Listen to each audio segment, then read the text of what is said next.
En 1901, un célèbre pilleur de trains manchot qui avait terrorisé nos provinces a pris un petit déjeuner particulièrement copieux, a demandé un bain chaud, puis a calmement annoncé à ses gardiens qu'il était prêt à affronter l'échafaud à n'importe quelle heure. Quelques instants plus tard, le couperet de la guillotine tombait, mettant un terme brutal à sa cavale. Pourtant, ce que cet homme a choisi de consommer ce matin-là en dit bien plus sur sa véritable nature, ses racines et ses fêlures, que l'intégralité des trésors qu'il a pu dérober tout au long de sa vie de crime. Dans les coulisses de l'histoire pénitentiaire française, les registres regorgent de ces anecdotes culinaires ultimes. Le 15e condamné de notre sélection a exigé quelque chose de si étrange et de si minimaliste que le directeur de la prison a cru à une plaisanterie de mauvais goût. Quant au premier de la liste, il a commandé un festin tellement gargantuesque qu'il aurait pu nourrir à lui seul tout le quartier de haute sécurité.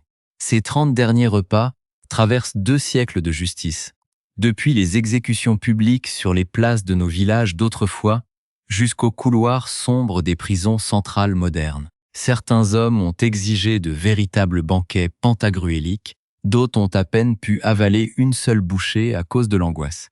Et quelques-uns ont formulé des requêtes si bizarres qu'elles hantent encore la mémoire des gardiens qui les ont servis.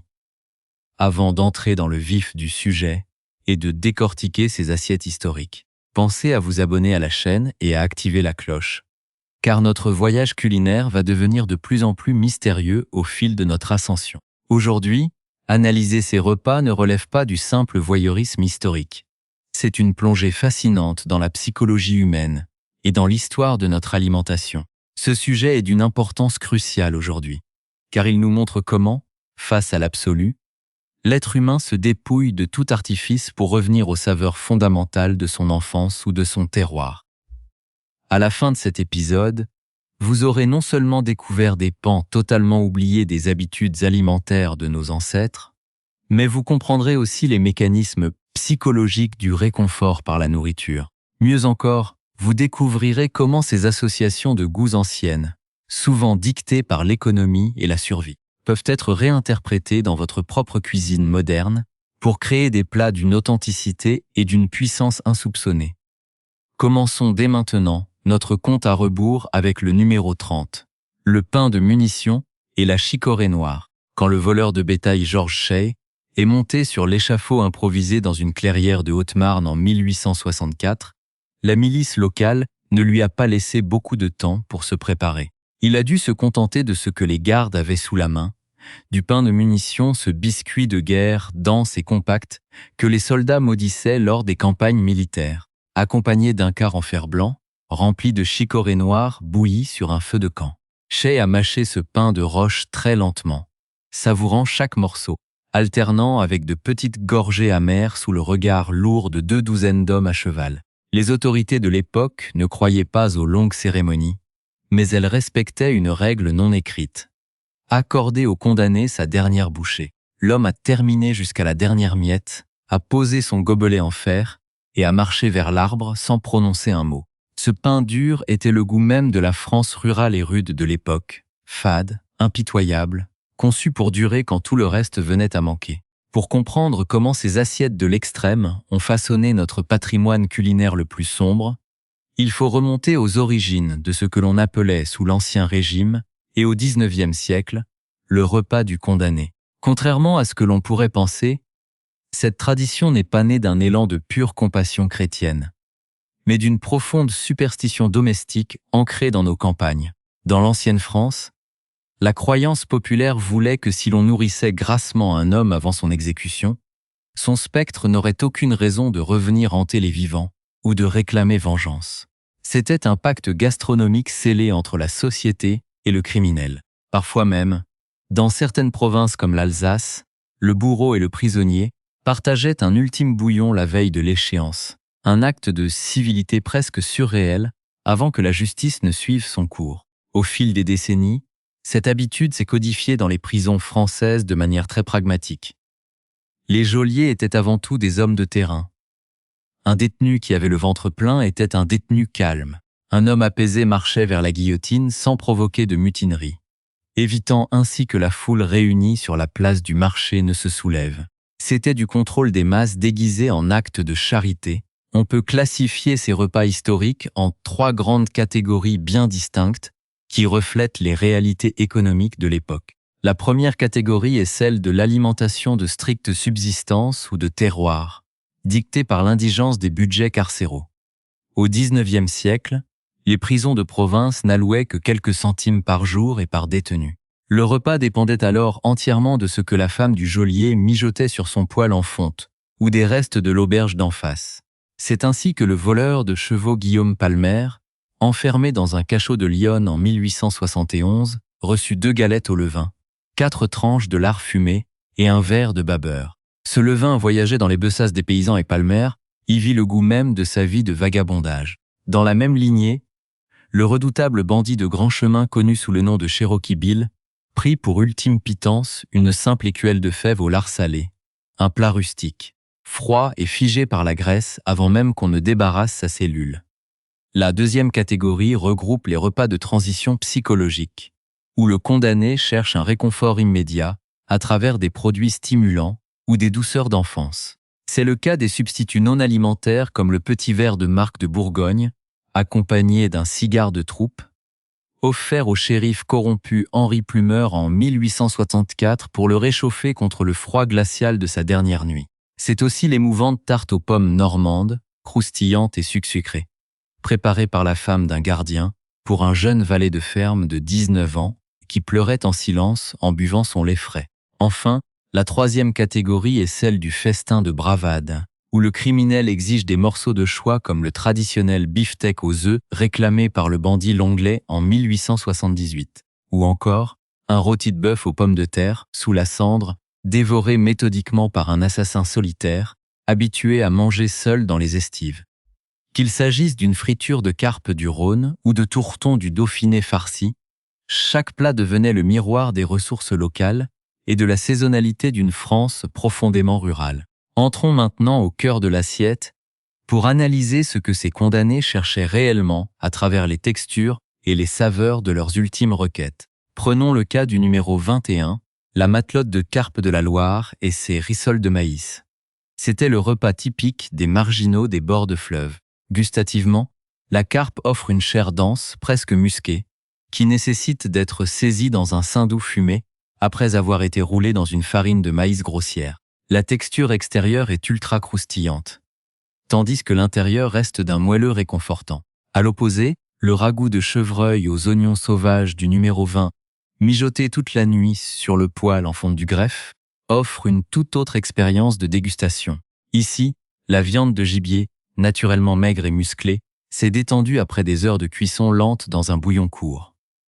Les fibres se détachent toutes seules sous la cuillère en étain, et les oignons sauvages apportent une sucrosité résineuse qui rappelle les forêts de nos montagnes où le fugitif s'était caché. Un contraste encore plus saisissant apparaît avec la soupe d'huîtres crémeuse du numéro 19.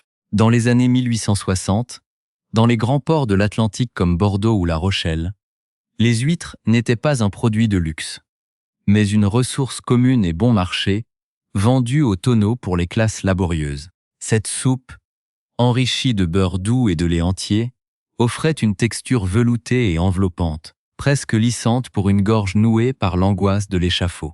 Mais que dire alors du numéro 15, cette requête si étrange qui a dérouté les autorités? Un unique oignon cru dévoré avec un morceau de pain bis? Ici, l'analyse culinaire rejoint la pure détresse psychologique. Croquer dans un oignon cru comme dans une pomme provoque un choc sensoriel immédiat.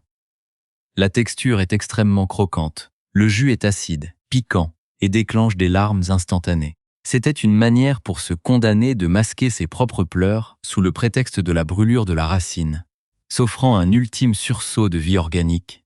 Enfin, la cuisine de terroir s'invite dans les cellules, avec des associations classiques qui jouent sur la complémentarité des goûts. La côte de porc sautée à la compotée de pommes rustiques du numéro 14 montre une maîtrise innée du parfait équilibre terre-verger.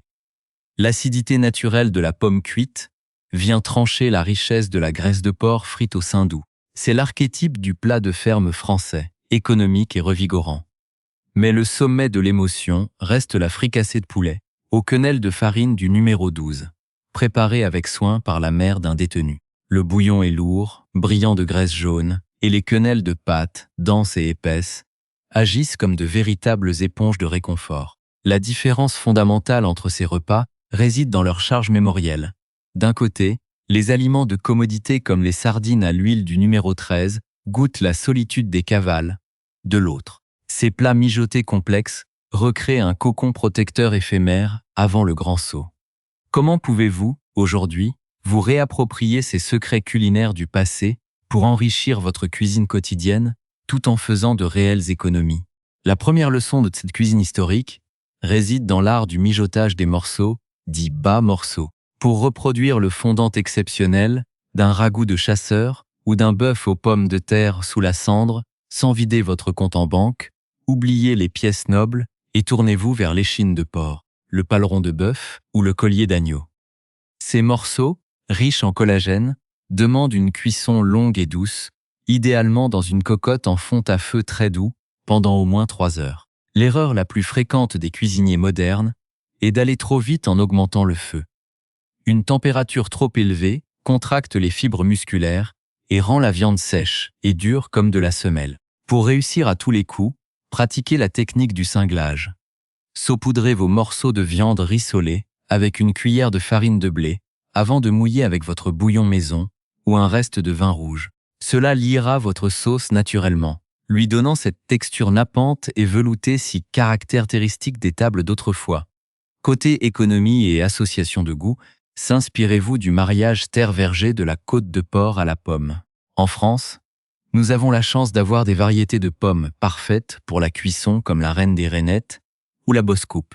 Ne jetez jamais le gras de cuisson de votre lard ou de vos rôtis.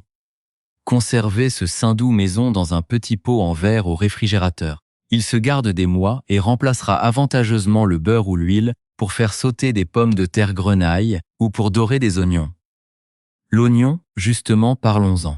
Pour obtenir la douceur des oignons confits des anciens sans ajouter de sucre industriel, faites-les suer très lentement avec une pincée de sel gris.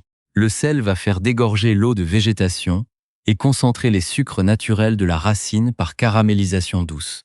C'est la base idéale pour napper un morceau de pain de campagne rassis et créer une soupe à l'oignon digne des Halles pour moins de 2 € par personne. Pour ce qui est de la boulangerie domestique, relancer un levain naturel chez soi est le meilleur moyen d'économiser sur le pain, tout en retrouvant des saveurs oubliées. Mélangez simplement de la farine de seigle complète et de l'eau à parts égales dans un bocal propre, et laissez la magie des ferments sauvages opérer pendant quelques jours en le nourrissant régulièrement. Ce pain au levain, plus dense et acide, se conserve facilement une semaine enveloppé dans un torchon propre, contrairement aux baguettes industrielles qui durcissent en quelques heures. Si votre pain finit malgré tout par rassir, ne le jetez surtout pas, transformez-le en croûtons dorés au saindoux pour vos soupes, ou passez-le au mixeur pour obtenir une chapelure maison parfaite pour paner une friture de poisson de rivière ou des rissoles. En évitant le piège des épices surabondantes qui masquent le goût véritable des produits, et en réapprenant à doser le sel et le poivre au bon moment, vous redécouvrirez la puissance d'une cuisine brute, économique et profondément ancrée dans notre terroir.